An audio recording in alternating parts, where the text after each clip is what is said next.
The Adventures of Sam Spade, Detective. Brought to you by Wild Root Cream Oil Hair Tonic, the non-alcoholic hair tonic that contains lanolin. Wild Root Cream Oil, again and again, the choice of men who put good grooming first.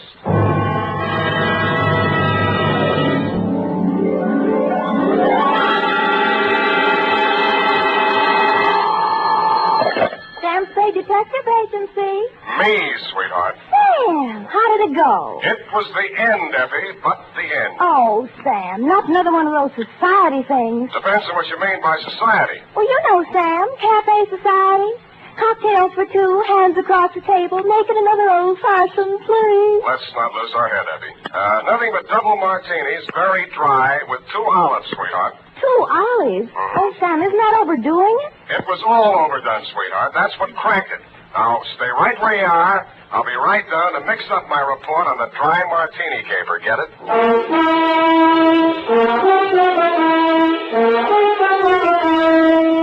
Dashiell Hammett, America's leading detective fiction writer and creator of Sam Spade, the hard-boiled private eye, and William Spear, radio's outstanding producer-director of mystery and crime drama, join their talents to make your hair stand on end with the adventures of Sam Spade. Presented by the makers of Wild Root Cream Oil for the hair. August is always a great vacation month, and for those of you planning to take your vacation soon, let me suggest that when you're packing, be sure you include a bottle and a handy tube of Wild Root Cream Oil Hair Tonic. For no matter where you go, you can always depend on Wild Root Cream Oil to groom your hair neatly and naturally, relieve dryness, and remove loose dandruff. Yes, you can take it with you on your vacation, and you should. Wild Root Cream Oil Hair Tonic. Again and again, the choice of men who put good grooming first. And now, with Howard Duff starring as Spade, Wild Root brings to the air the greatest private detective of them all in The Adventures of Sam Spade.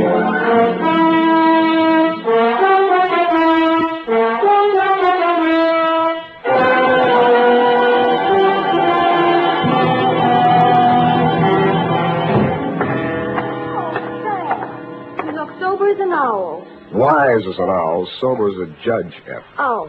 Well, the way you talked on the phone, I thought you'd drown the shamrock, kiss the Black Betty, splice the Ming brace, decorated the mahogany, made a Dutch bargain, or, in a word, gone to give a Chinaman a music lesson. Effie, I wish you'd spend more time with Harper's Bazaar while I'm gone and less with the thesaurus of slang. Didn't know I could say that. Are you sober? Well, I've been riding the choo-choo, drinking Adam's ale, and if you don't believe it, just ask me to walk the chalk. Okay, heelsy-toesy, arms akimbo, eyes glazed. Yes, Sam. Now then, tip of the forefinger to the tip of the nose. Oh, Sam, it makes me dizzy. Dizzy Gillespie? Dizzy go, oh, Sam. Exactly. And you are not sewn up, shagged, shellacked, shickered, stuccoed, tap-shackled, stiffo, or real crazy. Well, you know best, Sam. Good. Now try this one. Yes, Fred. Sitting posture, limbs cruciform. What? Cheesecake stop. Oh, Sam. That's it. Now place the notebook. Just a little higher. Good. Yeah. Now apply the tip of the pencil to the top of the fool's cap and proceed viz. Viz. Date. August 1st, 1948. To Mrs. Netta Martini, 1000 Marina Boulevard, San Francisco.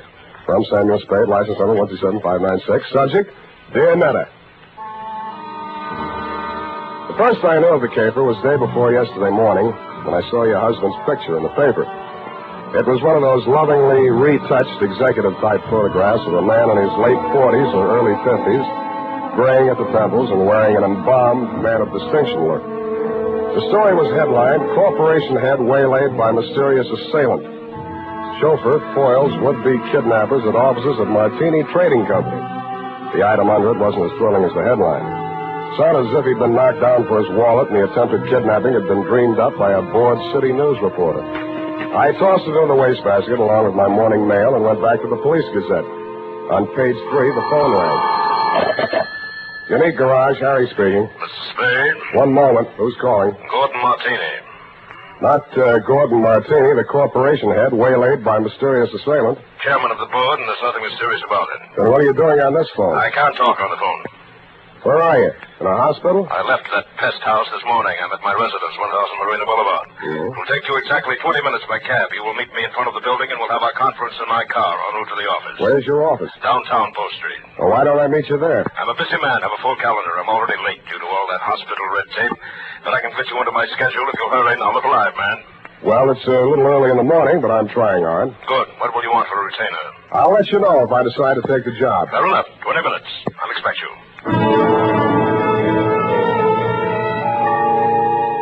I should have looked more alive. It took me 2 minutes to get onto the street, 1 minute to flag down a cab, and 18 minutes to reach your address, Netta. A total of 21 minutes.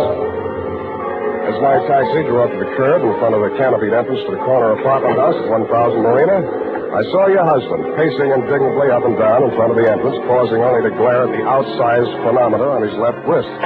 His gray Homburg was perched atop an outsized turban of gauze bandage that decorated his head. You're Spade. You're exactly 1 minute and 22 seconds late. Hours are made of minutes, minutes are made of seconds. In killing this seemingly negligible interval of time, you have wounded an hour. Oh, I have? Well, I'm sorry. The traffic's pretty heavy out here this hour of the morning, you know. You should have started a minute and 22 seconds earlier. I'm sorry there was a bore on the telephone, kept talking about how valuable his time was. Well, don't apologize. Only waste more time. Now, here's your check, $100. My car's just around the corner. I paid that chauffeur a large salary, but mustn't keep him waiting. In the meantime, you may as well start earning your fee. I've been earning it for the past 22 minutes and 22 seconds. Wait. I suspected as much. You drive a car? Yeah, you mean one man drives all that? I see him, that rascally chauffeur of mine. Sleep in the back seat. All right, come out of there, you. Hey, watch!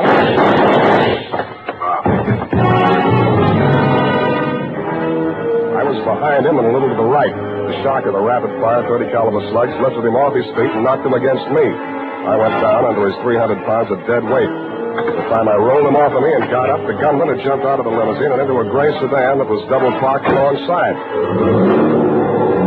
In the welter of traffic on the boulevard, I didn't dare risk throwing a shot after him, but I did get the first 3 numbers of the license plate before it buried itself in the heavy stream of AM commuters.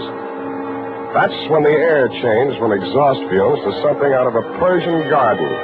I turned and looked for the first time into your Nile green eyes, Netta, and saw you twisting a handkerchief in your pale hands I might have loved beside the Shalimar, but on Marina Boulevard they looked like hysterics dead ahead. Who did it? You saw him. Don't lie to me. Why don't they come with me, Andrea? Why are all those people standing around there staring at me? Make them go away. Make them go away. I can't stand it. Stop it, will you? That's better. Now, come on over here. Who are you, his wife? Yes. And it was all my fault. This is the end. I called Ernie out the window and asked him to come upstairs. I wanted him to return some lingerie. They sent the wrong color, Pete. Yeah. Who's Ernie? He's our chauffeur. I was looking for the exchange slip when we heard the shots. Is he dead this time? Yeah, don't go to pieces. Poor Gordon, he had so many enemies. He didn't drink well, you know. People dropped us like flies. Well, they certainly dropped your husband. Are you a policeman? No, but I'll do until the real thing comes along, which is right now. If I were you, lady, I'd go back upstairs and relax. They'll get to you soon enough. Yes, I suppose you're right. Poor Gordon, he looks so natural stretched out on the pavement. Yeah. I keep thinking he'll get up and stagger on into the elevator. He didn't drink at all well. Go on, will you? All right, I'm going. Oh, Ernie, where did you go? Down to the garage. I heard a car drive in. Poor Mr. Martini. It's all my fault. No, Ernie, it's mine if I hadn't mislaid that exchange slip. What? You know, when I called you out the window to come and get that package. Oh, that. What do we got here? Who's the witness? Me. Oh, Spade. Lost another client, huh? Not quite. I haven't cashed the check yet. Well, they got him anyway. All right, put a space in there. Let him through that stretcher. Step over here out of the crowd, Sam. I want to get this statement. Yeah. Okay, Gary, take it down. Got a pencil? Yeah, but I want it back. Let's have it. This guy is Gordon Martini. He headed up a local firm, the Martini Trading Company. Last night he was working late at his office. Got boinged. Phoned me this morning. Didn't know why. Thought maybe he wanted a bodyguard. Anyway, he needed one.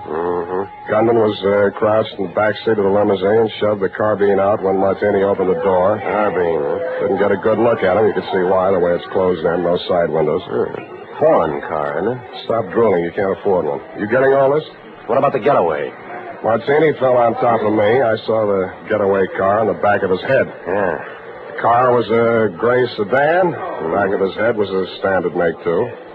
Only got the first 3 digits of license plate, 5D9. 5D9. Anything else? Yeah, give me back my pencil. The homicide boys want some help. They know my fee. Mr. Spade. This is Martini.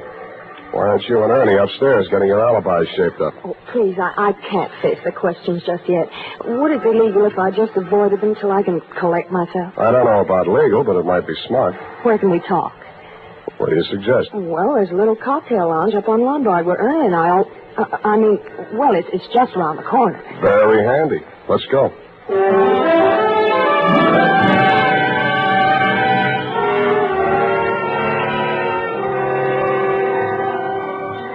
Against my mother's advice, I should have listened, but, well, that's why I married Mr. Martini. Well, that brings us up to 1943, and it's only 11:45. You're just like him, always holding a stopwatch over my head.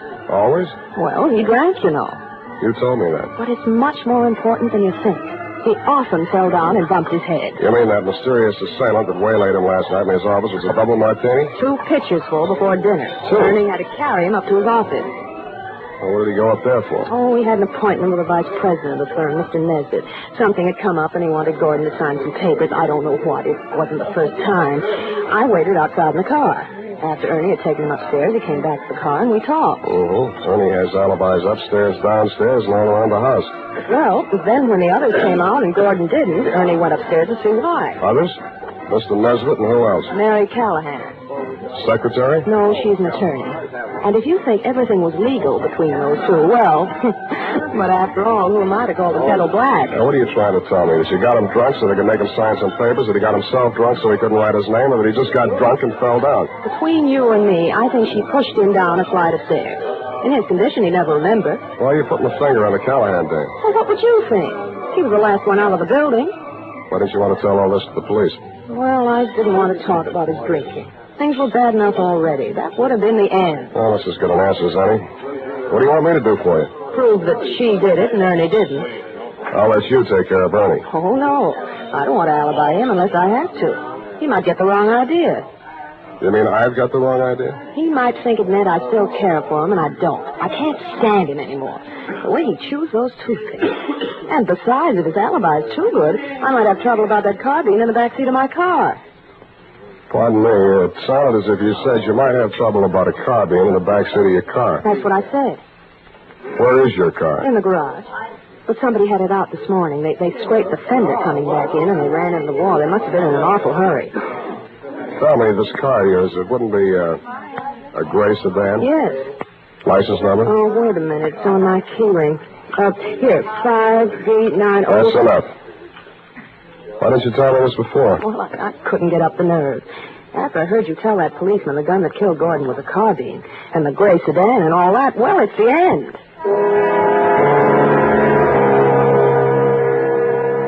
I hoped you were right, but I didn't think so.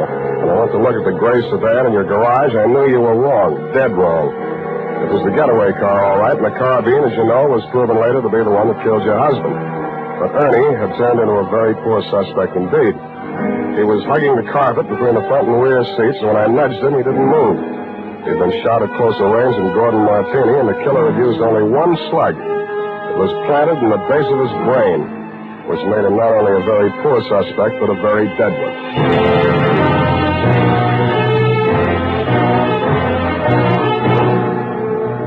The makers of Wild Root Cream Oil are presenting the weekly Sunday adventure of Dashiell Hammett's famous private detective, Sam Spade.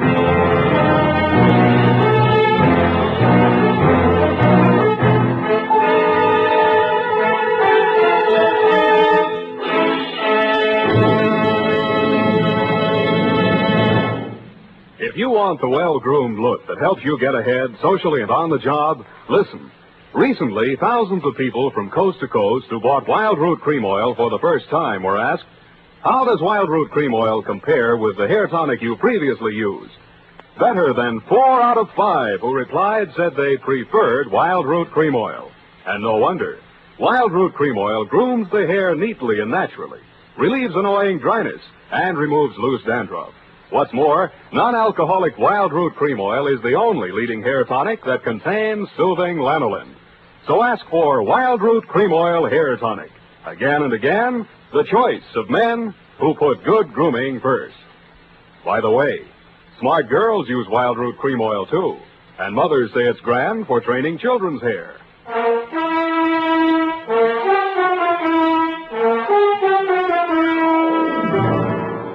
And now, back to the Dry Martini Caper. Tonight's adventure with Sam Spade.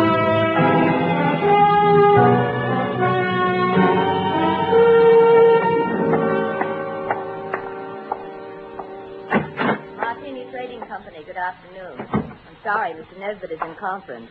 I'll see that he gets your message. Well, what can I do for you? I would like to see Miss Callahan. Miss Callahan is in conference with Mr. Nesbitt. Good. I would like to see them both. But I have orders not to disturb them. You do not have to. I will. Just a minute. You can't go breaking in like that. Yes, and I'll tell you something else. He won't ever get away with it. Why, everyone in this town knows about your underworld connection. Why, you doddering old fool, when I get through with you, if you don't go to the gas chamber for Gordon Martini's murder, you'll wish you had. If I go to the gas chamber, it'll be for killing you, not Gordon. Oh, you said it all. Why didn't I have witnesses here? Miss Callahan? Did you hear that? You weren't talking loud enough. I didn't hear a thing. Well, come on in here, and I'll tell you a thing or two. Close that door. Now, sit down. Thanks. I listen better on my feet. Oh, so you're the detective Netta Martini employed, eh?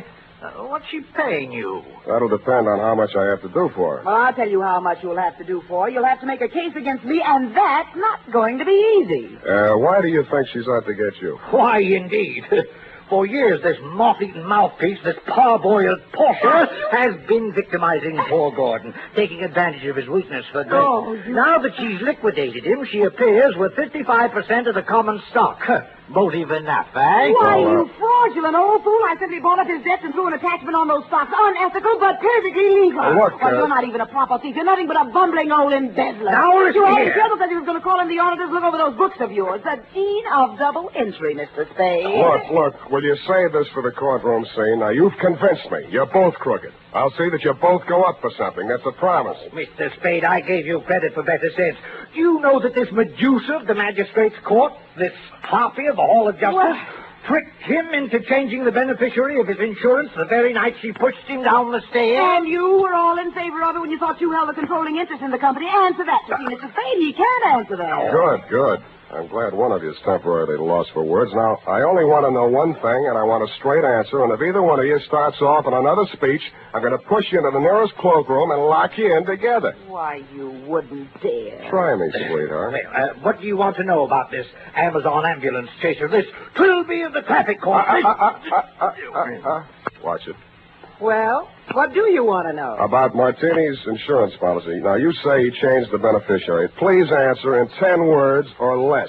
Who was the beneficiary and who is the beneficiary now? I'll have to answer that question in two parts. The beneficiary was his wife. He changed it to the Martini Trading Company, a corporation of the state of California. Thank you, and goodbye, Mary Callahan.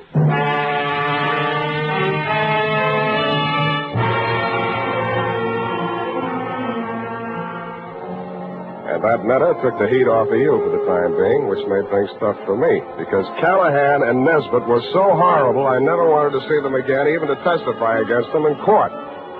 I was sure of one thing. None of you had pulled the trigger of that carbine. There'd been a hired killer behind it, and the way he operated, taking crazy chances in broad daylight in a crowded street, told me an important thing about him. That night, I made the rounds of the joints. At a plant called the Bing Room, I found a bouncer who'd tossed out a customer that run up a bill and tried to pay it with a $1,000 check. He sent me to the Atlas Hotel.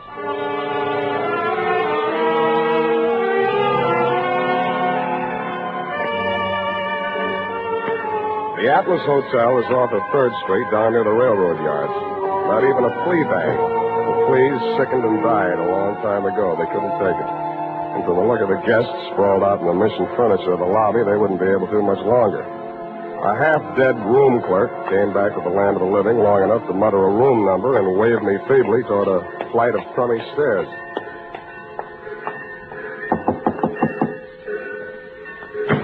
Yeah, what do you want? You, Hack Hartman? Hey, Got anything for me, huh? Yeah, I got news for you. Get back in the room. I'll tell you all about it. Yeah. Well, come on in. Drop the shiv. Yeah, I'll drop it. I'll fix you. I'll cut you good. I'll cut you. I'll cut you. I'm glad you did that. You make it easy for me. Now get over there. Leave me alone. Leave me alone. I'm not feeling so good. You can feel a lot worse. Who hired you to put the burn on Martini? You don't get nothing out of me. Who gave you that check? Oh, leave me alone. Oh, I got all night, Hack, and I feel better than you do. Now, what did you do with that check? I'll shake it if your teeth come out with it. Come on. all right. Stop it. I don't feel so good. Okay. Where? Pocket. My shirt. Don't reach. I'll get it. There was a company check, which is what I'd expected. It was for $1,000 drawn on the Golden Gate Trust and Loan, but I wasn't expecting to find the signature on the bottom line. It was signed in a bold, firm hand, Gordon Martini. Who was the penman on this? He wrote it himself, right in front of me. What was it supposed to be for? He wanted I should knock off his brother. You get mixed up? Well, he's dead, ain't he? That's what I mean. Gordon Martini's dead. The papers got it wrong. That was his brother, his twin brother. And that other guy, that chauffeur, kept hanging around the garage so I couldn't get out. I had to burn him, too. You know what you're saying? Yeah. I'm making sense. Now get out of here. I'm getting steamed. Don't let it worry you. I got a nice, cool place all picked out for you.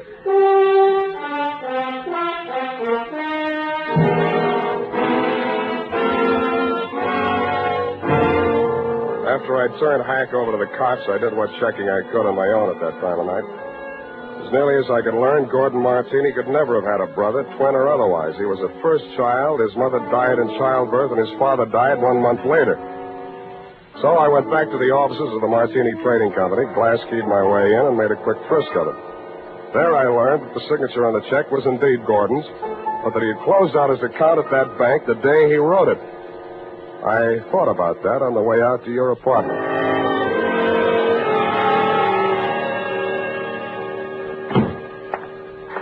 Sam, I've been calling, trying to reach you. I've been so worried. It's the end. This time you might be right.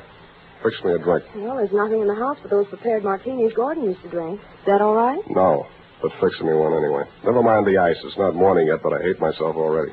Why don't you just relax and let me get it for you? I'll relax. You get the martinis. What happened? What'd you think of Mary Callahan? Isn't she the end? She's cute. You're all cute. All of me? How nice. I'd put ice in anyway. It's nasty without. It's nasty anyway. I hope it doesn't make you fall down the way it did poor Gordon. Thanks. What's the matter? Too dry? You open this bottle fresh? Why, yes. What's the matter? Where are they? The rest of the bottles. Oh, yeah. More of the same. Is this all your husband ever drank? Yes, gallons of it. It's a special brand. He even took it with him to bars and people's houses. He'd sit and drink them right out of the bottle like a little child. Then he'd be falling down drunk, of course. And that's how we lost so many friends. They dropped us like... Like flies. Yeah, it was the end. Who's your phone? City morgue. Maxie, Sam Spade. Sammy, what can I do on you? On Martini, Maxie, they got around the autopsy yet? Yeah, they rushed him through. Got the report handy? Right in front of me. Funny thing, Sam. The doc said they should have saved themselves the trouble. He'd have been dead in a week or two without no help. What from? Brain tumor. Malignant, it says here. Any alcohol in him? None from drinking, Sammy. What about the head wounds? Accidental fall due to periodic fainting spell. Part of his condition. Thanks, Maxie. Well, what is it, Sam? Were the martinis poison? No, sweetheart. The martinis were colored water. Why, they couldn't. Well, what made him get so drunk? He didn't. He was sick. But, Sam, who killed him? Killed himself. But he couldn't have. He hired a gunman to do it. He planned his own murder. But that... Why... Well, why didn't he leave a note or something? He could have ruined us all. Come here, sweetheart. Put your little head on Uncle Sam's shoulder. Why, Sam... That's, just what he wanted you to do. He wanted to ruin you. He let Mary Callahan fleece him out of his interest in the company. He let Nesbitt juggle the books. He let you go your way with Ernie. Let all three of you fix yourselves up with as nice a set of motives for murder as a jury could ask for. it couldn't have. The real joker was the check he used to pay off the man he hired to kill him. It bounced. It also proved he'd planned his own murder. But he still has his revenge. Because the insurance that would have kept the corporation from going broke won't be paid off on account of a self-liquidating cause. Oh, Sam, darling, what's going to become of us all? Well, Callahan and Nesbitt will probably sue each other to death. You might have to go to work and earn a living. Well, I have $500. I might invest it in something. You already have. Here's my bill. But, Sam, you didn't help me. What? This is the end. No, it isn't, sweetheart. This is the beginning. Come here.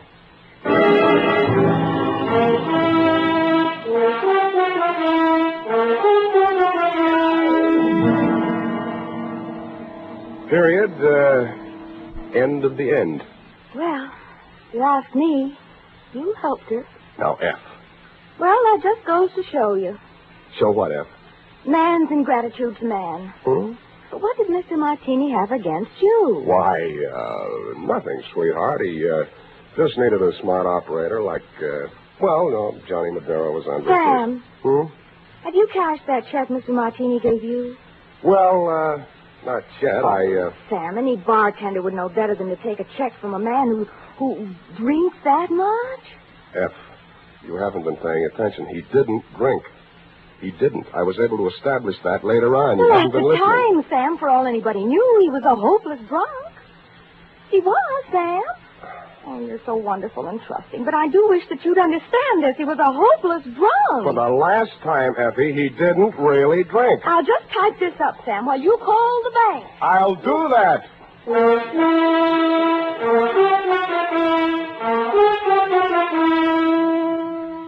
A final reminder, friends. Whether you're going on a long vacation trip or just a weekend to the beach, be sure you've got a bottle and tube of Wild Root Cream Oil tucked away in your suitcase. Do this, and you'll find it's easy and quick to spruce up again after stepping out of the water or off the tennis court. For no matter where or when you use it, Wild Root Cream Oil grooms your hair neatly and naturally, relieves dryness, removes loose dandruff. So at home and away from home, help yourself to handsome hair with Wild Root Cream Oil. And next time you have a chance, ask your barber for a professional application of Wild Root Cream Oil Hair Tonic. Again and again, the choice of men who put good grooming first.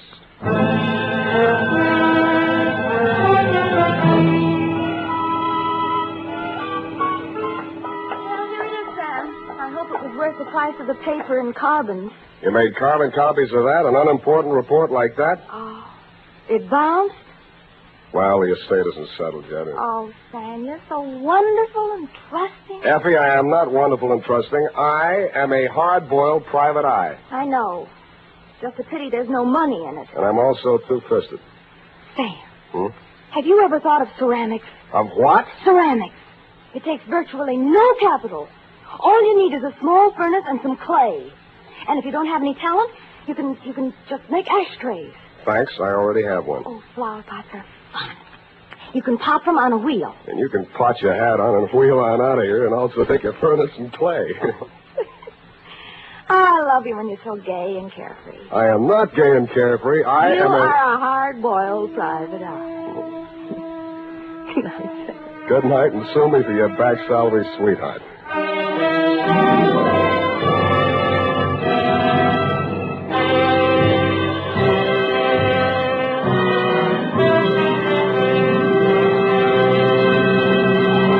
The Adventures of Sam Spade, Dashiell Hammett's famous private detective, are produced and directed by William Spear.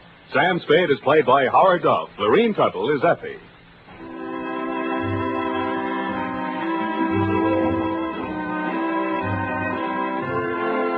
The Adventures of Sam Spade are written for radio by Bob Tallman and Gil Dowd, with musical direction by Lud Gluskin. Gil Dowd directed tonight's broadcast in William Spear's absence. Join us again next Sunday for another adventure with Sam Spade, brought to you by Wild Root Cream Oil. Again and again, the choice of men who put good grooming first. This is Dick Joy reminding you to Get Wild Root Cream Oil, Charlie. It keeps your hair in trim.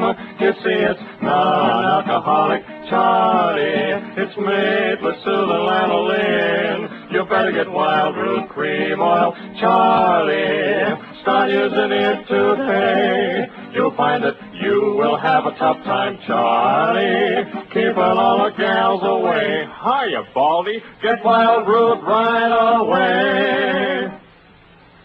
This is CBS, the Columbia Broadcasting System.